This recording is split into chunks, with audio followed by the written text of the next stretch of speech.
Everyone, देखो अभी एक रिलेशन का क्वेश्चन डिस्कस कर रहे हैं। अपने पास ना एक सेट ए है, सेट ए में एलिमेंट्स 1 2 3 4 ऐसे करके 130 तक गया है और ये इंटीग्रल वैल्यू है। क्लियर दिख रहा है यहाँ पे कि 1 से लेके कंटिन्यू 130 तक गया है ये, ठीक है।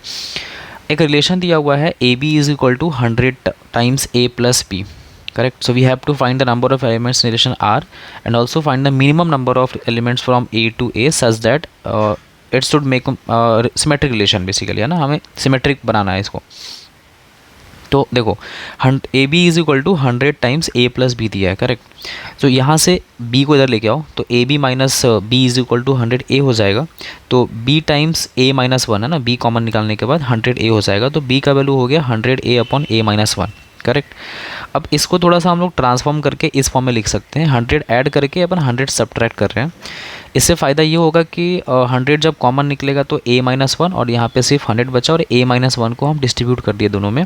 तो a माइनस 1 कैंसिल हो गया, 100 प्लस 100 बाई a माइनस 1।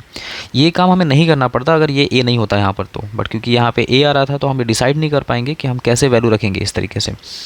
तो b इज इक्वल टू मेरे पास ये रिलेशन आ गया निकल के, करेक्ट। अच्छा, ऐसा ज़रूरी नहीं कि आप b इज इक्वल टू निकालेंगे, आप a इज इक्वल टू भी निकाल के फाइंड कर सकते हैं, ठीक है। अब देखो b इज इक्वल टू इतना आ गया।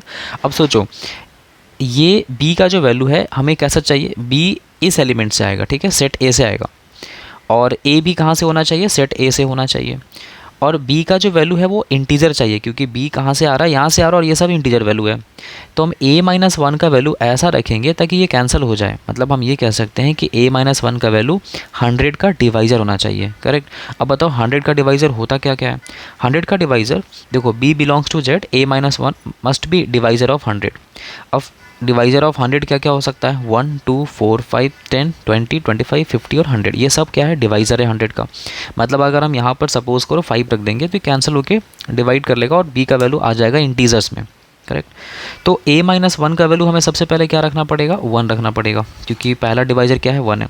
तो उस हिसाब से a का वैल्यू कितना निकल के आ गया, 2। और b का वैल्यू कितना हो जाएगा, तो सोचो अगर ये पूरा 1 कर लिए तो 100 प्लस 100 200 हो गया। तो b का वैल्यू 200 हो गया। बट एक दिक्कत है कि जो b का वैल्यू 200 है वो सेट a में है ही नहीं। देखो इसमें 200 है ही नहीं अपने पास, तो फिर ये रिजेक्ट करना पड़ेगा अपने को। ऐसे ही a minus 1 is equal to 2 अगर लेते हैं क्योंकि नेक्स्ट डिवाइज़र क्या है, इसका 2 है। तो अगर हम यहाँ पर 2 लेते हैं तो ये कैंसिल होकर 50 आएगा, 100 प्लस 50 150 हो गया b का वैल्यू। अब b अगर 150 हो गया तो वंस अगेन वो सेट a से बिलोंग नहीं करता है क्योंकि सेट a में तो 130 तक ही एलिमेंट्स है अपने पास। सिमिलरली a माइनस 1 4 लेते हैं, 4 लेंगे तो a का वैल्यू 5 आ जाएगा और b का वैल्यू 125 हो जाएगा और ये हमारे सेट a में बिलोंग करता है, ठीक है, 125। तो मतलब ये R से बिलोंग करेगा, है ना, बिलोंग्स टू R। ऐसे ही यहाँ पर हम a माइनस 1 का वैल्यू 5 लेंगे तो b का वैल्यू 120 आएगा सॉल्व करने के बाद, वो भी रिलेशन R से बिलोंग कर रहा है, ठीक है। सिमिलरली a माइनस 1 अगर हम 10 लेते हैं तो यहाँ से b का वैल्यू 110 आएगा जो कि वो भी R से बिलोंग कर रहा है। a माइनस 1 20 लेते हैं तो 105 आएगा विच बिलोंग्स टू R। 25 लेते हैं तो फिर यहाँ से b का वैल्यू 104 आएगा, बिलोंग्स टू R। सिमिलरली अगर हम a इज इक्वल टू 51 लेंगे तो b 102 आएगा, वो भी R से बिलोंग कर रहा है, ठीक है।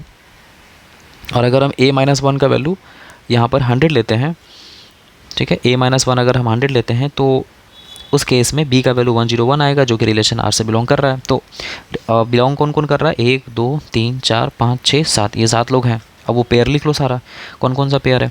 देखो a का वैल्यू क्या आया था इसमें, फर्स्ट वाले में 5 और b का वैल्यू 125, तो 5 125 हो गया, फिर 6 और 120 हो जाएगा।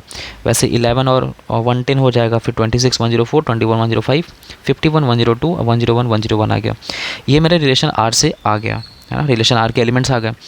अब इसको सिमेट्रिक बनाना है, तो सिमेट्रिक कैसे बनाएंगे, इसमें 5 125 का रिवर्स ऐड करना पड़ेगा मेरे को इसमें सिमेट्रिक बनाने के लिए रिलेशन को। तो 125 और 5 चाहिए, 6 120 का 126 चाहिए, 11 110 का 110 11 चाहिए, है ना, क्योंकि आपको पता है सिमेट्री का मतलब a b अगर R से बिलोंग कर रहा है तो b a भी R से बिलोंग करना चाहिए, तभी सिमेट्रिक होता है वो। सो 104 26 105 21 102 51, इसका रिवर्स ऐड करने की जरूरत नहीं है, ऑलरेडी है ये, ठीक है, इसका रिवर्स खुद ही है, ये एग्जिस्ट कर रहा है यहाँ पे। तो टोटल हमें 6 एलिमेंट्स ऐड करना पड़ रहा है और रिलेशन R में टोटल 7 एलिमेंट्स हैं, है ना। अब हो सकता है आपके दिमाग में ये सवाल आए कि सर अगर b इज इक्वल टू ऐसा लिखा, हम a इज इक्वल टू करके करेंगे तो क्या दिक्कत है। नहीं, a इज इक्वल टू करके आपको करना पड़ेगा, आप चेक करो, है ना। अगर आप करेंगे तो आपको सेम एलिमेंट्स दिखेंगे जो अभी यहाँ पर आए हैं रिलेशन R में, ठीक है। Okay, so thank you so much.